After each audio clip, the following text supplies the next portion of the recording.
नमस्कार दर्शक बंधु, वेलकम टू ममता किचन। आज आम प्रस्तुत करवा खयंगा माछ बेसर। से मुझे रखी 1 किलो खयंगा माछ। से हलदी लुण लंका गुंड 1 टेबुल स्पून दही सोरिष तेल किछि मैरिनेट करके रखी। एठी मु बतुरे रखी मसला को से अच्छी जीरा धनिया धड़ा सोरिष कला सोरिष शुखला लंका 2टा कंचा लंका 2टा रसुण 1 मीडियम साइज पियाज आपको मुझे बतुरे रखी। एठी मु रखी टमाटो 1 काटिकी एठी कंचा लंका गोटा धनिया पत्र एठी मु रखी भुसुंगा पत्र आउ 1 फाड़ कांदिया कमला। एबे आमे प्रस्तुत करबा। वर्तमान आम कड़ाई बसई गरम करवा तापर सोरिष तेल किछि पकईबा। माछटी संपूर्ण कंचा रंधा हम तापर तेलटी गरम हो सारा अल्प टिके चीनी देकी अल्प टिके चीनी देची चीनीटी गरम हो सारा मुझे पकईली पंच फुटन।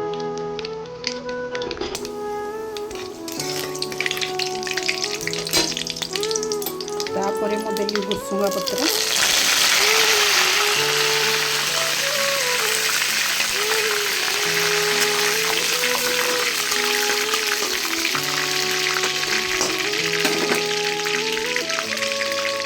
तापर मु दही देती मसला टी चिकन की बाटिकी रखी से काश्मीरी मिर्च दबा देके मसला टी सीम रे लो मीडियम फ्लेम रे रखी मसला टी पकईदा। तापर मिक्सिंग जार धोकी बाटी धोकी पानी दबा मसला टी दे सारा मु लुण हल्दी पकई देछि स्वाद अनुसार। एबे ताको आमे भल भाव कषिबा। मसला टी भल भाव भाजी हम भाजी हो सारा आमे माछ को भाजबानी ताकू मसला कषि हो सारा मैरिनेट माछ को डायरेक्ट मसला रे पकईदेवा।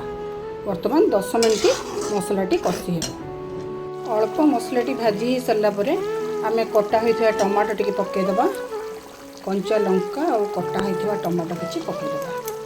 ये माछटी आमर बिल्कुल भजा हेनी कषि हो सारा आमे मैरिनेट माछ को पकईदेवा। मन 10 मिनट हो सारी मसलाटी प्राय भाजी हो सारा अति बेसी भाजवा दरकार नहीं टिके मसलू पानी छाड़गले आम माछ पकईदेवा।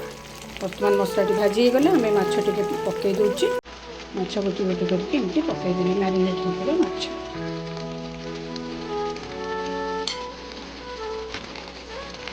समुदाय मसला माछ को पकई देती टिके एपट सेपट करके भाजी दूची बेसी समय भाजवा दरकार नहीं आम पानी देदेवा। तरकारी मु पानी दे सारी टिके फुटी आसिला परे मु ताको सीम करदे। प्राय तरकारी फुटिलानी टिके सीम करदे माछ सीझी जीव झोल भी सीझी जीव। जेतिकी ग्रेवी दरकार से अनुसार पानी देबे। माछटी सीझिला परे तरकारी बंद हो 5 रु 7 मिनिट फुटिला परे माछ तरकारी हो सारी माछ प्रॉपर्ली सीझी सारी झोल एभली कंसिस्टेंसी है। या परे मु लेंबू रस कमला फाड़े कमला रस को चिपुड़ी की रखी ताकू माछरे पकईदेवा। पकई देकी बर्तमान गैस टी बंद करवा। वर्तमान आमर माछ तरकारी प्रस्तुति हो सारी। वर्तमान आमर संपूर्ण प्रस्तुति हो सारी खयंगा माछ बेसर। आपको मु धनिया पत्र देके गार्निश कर देछि। आपण भी एमती घरे बनातु आउ खातु और मजा नियंतु। वीडियोटी भल लगे लाइक शेयर सब्सक्राइब निश्चित करेंगे। कौ जगार देखुं कमेंट बॉक्स लिखिक निश्चय देते।